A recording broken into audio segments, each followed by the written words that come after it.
Flyers game preview. I'm Kevin Durso. Tonight, the Flyers return home as they face the New York Rangers at 7 p.m. Before getting started, this video is brought to you as part of Flyers coverage on sportstalkphilly.com and the YWT podcast. Get all of your Flyers coverage at sportstalkphilly.com. Follow me on Twitter at Kevin_Durso and find more coverage from me over at 97.3 ESPN.com, and be sure to listen and subscribe to the YWT podcast. So let's get right into it. Flyers taking on the Rangers tonight. First things first, let's go back to the previous game on Sunday. And not a good one, obviously, and the Flyers still shorthanded. A lot of guys out of the lineup, and now they are starting to get some of those pieces back. One of the key ones is Claude Giroux is coming back for this game tonight, and hopefully there will be more to come. Justin Braun skated today. He's looking like he's a possibility for the weekend.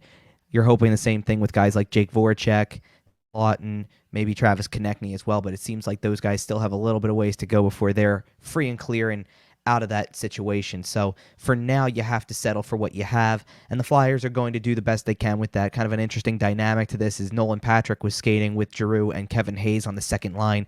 It's kind of a way to see if Patrick can get going by playing on the wing and giving it a shot, but ultimately it's also a way to get Giroux back into the lineup, hopefully ease him back in just a little bit because he did miss so much time. But bottom line is, you've got to take the time here to let this situation continue to develop. It's not going to happen overnight. It's going to be one of those things that you need to let it play out. And I think the Flyers, by getting a couple of pieces back like that, by getting Claude Giroux back and continuing to have the same players they already have, that sets them up to potentially be successful against this Rangers team. We saw them do that a week ago. Really shorthanded lineup. They came out with a good effort. They got a point out of the game. You take it and you move on. Against a team like Boston, you're never going to compete with a team like Boston when you're shorthanded like that. So ultimately, that's what it comes down to, seeing what you can do with this lineup and hopefully getting closer to a full lineup back when you play Buffalo over the weekend. But that's to come. First things first, focus on this game tonight and see if you can't come out of this with a win to get back on the right track, get back into the win column, and have the potential to turn that into something much more successful as the weekend hits, as you get your guys back. And as you really start to brace yourself for a long stretch when there were more games rescheduled, it's going to create an awful lot of time where the Flyers are playing games in March and April. They're going to have very few days off from here on out.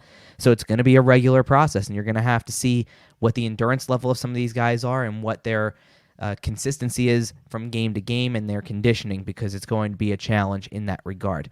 Let's get into some of the other details of the game. We'll start with the goalie matchup. Brian Elliott is in goal for the Flyers tonight. That really shouldn't come as a surprise. You saw the way Carter Hart played on Sunday. Not very sharp. Elliott took over in the third period of that game.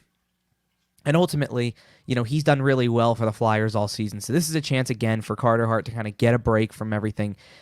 It's not like Carter Hart is playing bad over the course of the entire season. He's not off to the start that he would want to be and that everybody expected of him, but so much of that has to do with his games against the Boston Bruins.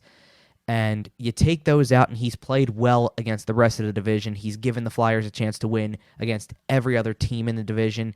This is an opportunity for Elliott to come in, kind of give Hart a break. Hart's been worked really hard all season. He's played the majority of the games. Maybe you need to balance it out just a little bit more because you're really putting a lot on Hart. And some of that, like I said, has to do with some of it's just playing the Boston Bruins. It's as simple as that. He's playing a team that really just has his number right now, takes advantage of the opportunities, makes the overall picture look worse than what it really is. So Elliott gets to start, though, here in a situation where you think he can win a game, and I don't see any reason why not. He's had success against a lot of other teams all season long, and he should be able to do it again against the Rangers. On the other side, Igor Schusterkin is in for the Rangers. Lots of work for him early in the year. This is going to be his 12th game of the season already, and he's better than the record shows, I would say. The 4-5-1 record is not really reflective of his play to this point. You see the other numbers, the goals against at 2.23, the save percentage at 9.22. Those are really strong numbers for a goaltender, and the Rangers have stayed in games because of their goaltending. They've played these low-scoring games. They just haven't gotten the firepower. We saw that in the game last week as well, where even against the shorthanded Flyers team, that game is either tied 1-1, the Flyers led 1-0 after the first period. The Rangers only managed to score 2 goals in the game anyway. So you're seeing how they're struggling to score goals. So I wouldn't be surprised if that trend kind of continues. The Rangers are going to be missing a lot of guys. Artemi Panarin is out on the leave of absence given the situation that he's in with the story that came out a few days ago, so he's not involved in the game tonight.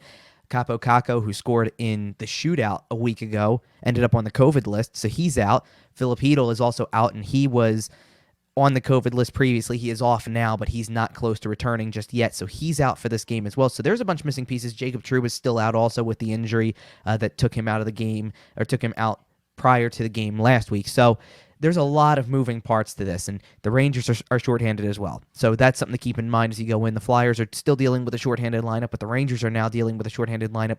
And really, the Panarin absence is the big one, and obviously the circumstances are worth your consideration. And, it sounds like whatever's going on is not a problem for him specifically in terms of, sounds like whatever it is, he is being accused of something he didn't do, apparently. But beside the point, here's a guy who's going to miss this game, and he was pretty much the dominant force that kept the Rangers in the game a week ago. Every time he had the puck, he hit the post 3 times, I think, or 2 or 3 times. Finally scored in the shootout, set up the go-ahead goal for the Rangers in the third period that held up until the final minute 15. All of those things apply, and that's where you need the goaltending to still be good as part of this, but you also need other guys to step up. So that's actually going to be a good transition for us to go to the players to watch, because there's a few here that we need to consider, and you're trying to figure out what guy could be the spark for the Rangers. And, on the surface, one of the guys I would typically pick in this spot is Mika Zibanejad, but he's really been cold all season. Pavel Buchnevich is my pick for the Rangers because he's the guy who I thought had the next best game besides Panarin last week. I think that Buchnevich was all over the place, had a couple of quality chances, had the breakaway where he got eventually awarded a penalty shot, didn't score on the penalty shot either, was the guy who was cutting to the net in overtime that got hooked down by Nolan Patrick that gave the Rangers that power play in overtime. He was the guy who, to me, was the closest to replicating what Panarin was giving you. So that's the guy I look for the Rangers to be the leader of this. If this team is going to have success, he needs to be the guy who drives it. On the other side for the Flyers, I'm picking Joel Farabee. He just continues to score big goals, and you look at whether it's the goal in the first period on Sunday in Lake Tahoe where he gets them back into a game. They're playing well, but they were trailing from the first minute. He gets them back into the game right away with his goal. It's his 8th of the season already. He scored the tying goal against the Rangers a week ago. And the fact that he's already up to 8 goals, matching his total from his rookie season, shows the progress he's made. He's putting himself in higher scoring areas at this point, higher percentage areas, and he's giving himself a chance to have that opportunity every single night. We know the scoring touch is there with him, but I think that now we're seeing him go to the areas where he can really make it happen. His size and his strength improvements are showing with every game here, and he's gotten the opportunity. He's one of these guys who I think has gotten the opportunity to show what he can do with bigger minutes. I think that in this little bit of time that the Flyers have been dealing with the shorthanded lineups and playing games without half of their forwards, he's been a guy who has at least kept things interesting and continued to drive the net and be around the net and be in a scoring place where he can make something happen. So I look for him to continue that, especially on the line he's playing on. That Sean Couturier, James Van Riemsdyk, Farabee line was outstanding in Sunday's game, all things considered with the way the game went. I don't think it was their fault that they lost to that game. I think that it was the lack of depth and the lack of experience the Flyers had to play with that game as compared to Boston that really cost them. I think that the guys that they did have up front were showing they could still kind of keep up with the Bruins to an extent, but you needed it across the board. You didn't have so many of your regular guys, and that's what comes back to haunt you. So those are the guys who I'm picking as my players to watch for tonight, and we'll see where that goes in this game. But that's going to do it for this game preview. Check back here after the game. I know we kind of hinted at it on the podcast this week. Kyle may or may not be doing the post-game recaps. He's in the middle of a family situation right now and a personal situation. Nothing that's overly serious, just something that's involving some change. Let's just call it that. And regardless, he may have a post-game video for you. If not, the next time you'll hear from us, I'll be back with the preview video leading into Saturday's game against the Buffalo Sabres. In addition, you can hear us and catch up with the latest episode of the YWT podcast. Once again, Be sure to subscribe to the YWT podcast on YouTube to be notified of all of our videos, our previews, recaps, and the newest episodes of the podcast. Be sure to follow along during tonight's game. I will have coverage on Twitter at Kevin_Durso. Game updates are over at Flyerdelphia on Twitter. You can also check back with me. I'll have the game preview posted to sportstalkphilly.com, 97.3 ESPN.com prior to the game. Post-game, you can see the recap and my 5 takeaways following the game. With that, enjoy the game, and we'll see you next time for the next Flyers game preview.